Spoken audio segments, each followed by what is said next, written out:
Yeah, so I just talked to Bella. This was, Yes.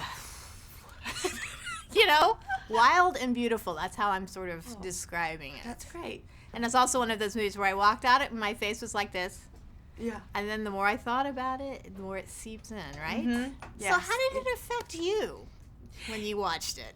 For me, the first time I saw it with an audience was at Cannes, which was my first time going to Cannes. And so it was a very, you get tingles. It's this very electrifying experience. And you're also kind of looking around and seeing how people are reacting and, it's a where very they're glamorous laughing. event as well. So Very it fits glamorous. in It totally fits. I was like, it was perfect to go to Cannes because it's like a mirror on itself in a way. For me, I didn't know how the movie was going to end when I was watching it because Nick had changed the ending and we shot it chronologically, so I wasn't there. And so halfway through filming, he came to me. He's like, I'm going to change the ending a little bit, and because that's the way he works. You're constantly. That's basically how to describe the film. It's so spontaneous, and you're going off your instincts and.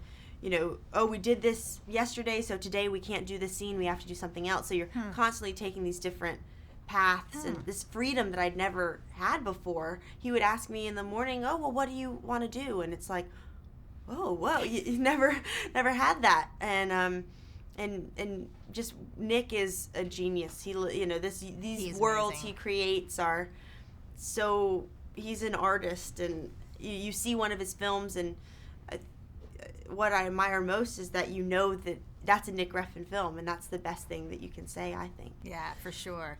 And you've been doing this a very long time. Mm-hmm. So, since you're way high. Yeah.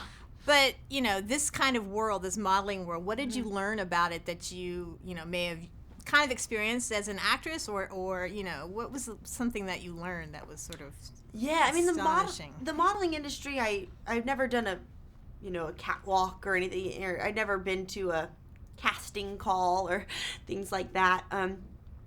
But then again, I had also grown up in the fashion world as well with, photo shoots. And I actually, I love fashion. And our movie's not even a critique on the fashion industry or a documentary on it.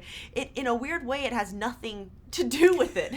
But it's a great backdrop because it's so glamorous, and also it's on this higher level because the fashion world is mainly based on the way you look, which is, it's a very harsh and can be a sad world as well. So it just pushed it to the more glitter, more exaggeration to that level. And one of the things I learned was, I learned how to do the walk. Abby Lee taught me, that's pretty cool to say that she taught you how to do the walk. Yes. And it's also about sort of grabbing someone's essence, right? Mm-hmm. I'm going to say that kindly. Mm-hmm. Yeah.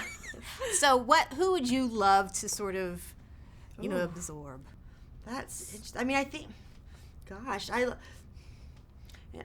love Marilyn Monroe, but maybe with that, she goes really dark. She was very tragic as well, but her essence when she comes on screen or you see a photo of her, there's certain people just have a certain aura around them, even if it's just someone is not in a film, right? They're just walking on the street. Yes, you're attracted to certain people because they have something that just pulls you in. I don't know, it's a quality that some people have. You haven't, actually. Well, it's very nice to see you. Nice Congratulations.